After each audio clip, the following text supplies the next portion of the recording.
Hey beauties, the pain that you are feeling is going to limit you from doing the activity that you were using previously to avoid feeling the pain of the thing that is causing this pain. So let me say that again. The pain that you are experiencing is preventing you it's directly related to preventing you from doing the very thing you were using, whether consciously or subconsciously, to avoid feeling, thinking, or doing something about this area of your life that is not working for you. You are not choosing to look at, to see, to listen to yourself, and to take action on doing this thing that will help you, that you know you want, you just avoid it. So the thing that you are doing to avoid it, right? The self-soothing, the self-medicating, the action that you are doing, your specific pain comes from or disempowers you from doing that thing. For example, I was a long distance runner my whole life. I was running. I used to run laps around my town. Miles and miles and miles distance. I even quit track in high school because we weren't running enough, if that makes any sense. I wasn't able to just run for hours. I had to do drills and, warm-ups and and I just wanted to run. Just run straight, don't stop. Not fast, but just at a steady pace so that I could clear my mind and get that endorphin rush. What I was running from was the pain that I was feeling from being verbally abused my entire life. So I was always running to self-soothe, to heal that pain. What universe forced me to look at was that pain by my herniations in my spine, L5-S1. I'm not saying that your specific pain is the same as mine, or that every pain has a specific, like back pain is verbal abuse in your childhood. I'm just saying that the thing that is causing you the pain now, because you have that pain, it's preventing you from doing the thing that you were self-soothing, self-medicating, kind of using to cover up the actual feeling of that pain, the resolving of that pain. So it's pain on top of pain. So ask yourself, what am I unable to do because of this pain? So for many of us, it's back pain. What was the thing that you loved to do? Did you love to do karate or basketball, soccer? Did you love to hike or rock climb or wrestle or ice skate, roller skate, whatever? What was the activity? Maybe it was just sitting for long periods of time and creating art. I don't know. What is the thing for you that you can no longer do because you have so much pain? And I realized that when left untreated, right, when we don't look at it for a really long time, that many things eventually become what we cannot do, almost to the point where we can't do anything without pain. So yes, I hear you, I feel you, I was there too. I had all of the pain all of the time. I could not escape it, so I couldn't do anything that I used to do. Try to go back to the first thing that it took away from you. What was the first thing you were robbed of because of your pain that you really loved? Mine was running. I couldn't run anymore. Lifting weights, I couldn't lift anymore. I'm a super active person, so I couldn't do these things anymore. I also always played soccer. I loved soccer. Couldn't play soccer anymore. Football, for those of you in Europe or anywhere else but the US. So I couldn't do those things. And then it just escalated, right? More and more things to the point where I couldn't even walk, sit, lay down, stand, nothing. No position felt good. But the very beginning of it, if I would have listened, was the running. And the running was a way for me to temporarily escape from the pain, the emotional pain, the trauma that I experienced as a child. So I felt worthless. And when I felt worthless, I needed a way to escape that worthlessness feeling. So instead of looking at, why do I feel worthless? How can I support myself to not feel worthless? I just went to the quick fix, the running, the adrenaline rush, the high, right? It's like a drug.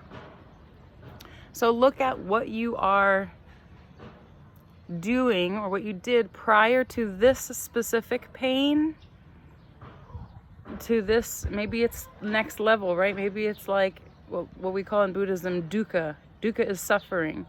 So we can have just the pain, right? When we first have like a herniated disc or a bulging disc, we can have just the pain.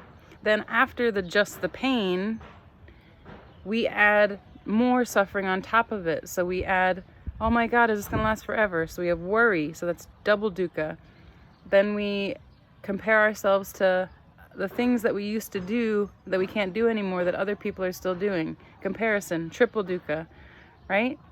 Then it starts to bleed into other areas of our life. Well, now, since I can't get this adrenaline fix or feel good in my body, nothing feels really good because I don't have that baseline anymore. Quadruple dukkha, right? The list goes on. So let's, for lack of a better term, cut it at the base, right? What is that baseline thing that you might not be seeing, that you might not be looking at, or, feeling into? Because we all know.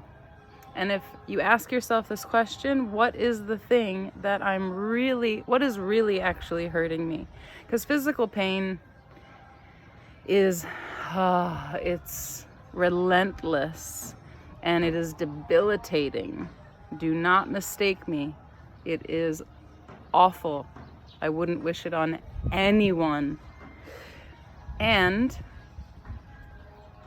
that initial pain that's just physical is layered on top of an emotional, mental trauma that you experienced that has not been dealt with, that has not been resolved, that has not been healed.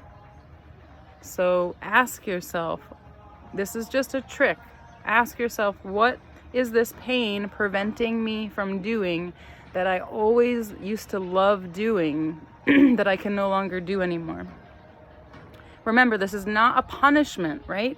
It's not like you're not being punished. You're not having these things taken away because you did anything wrong. You didn't do anything wrong. You did nothing wrong. You're not being punished. You're not bad. You're not wrong. You are just being shown how to experience your true pain, how to look at it so that you can relieve all of your pain. I promise you, all of your pain. I have had herniated L5-S1 disc, several cervical spine discs, I don't even remember, C7, C6, whatever, multiple of them.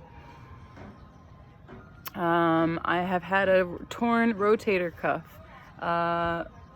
bursitis in my shoulder, left me debilitated. I couldn't do anything. I saw every practitioner, craniosacral, massage therapy, acupuncture, acupressure, same thing that I did, chiropractic, same thing I did when I herniated my low back.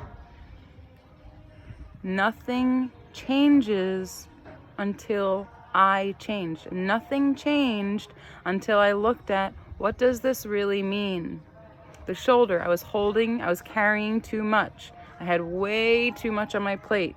I was trying to create a life for myself in the US. I had like 6 yoga jobs, too much. I was carrying too much. I had to put stuff down.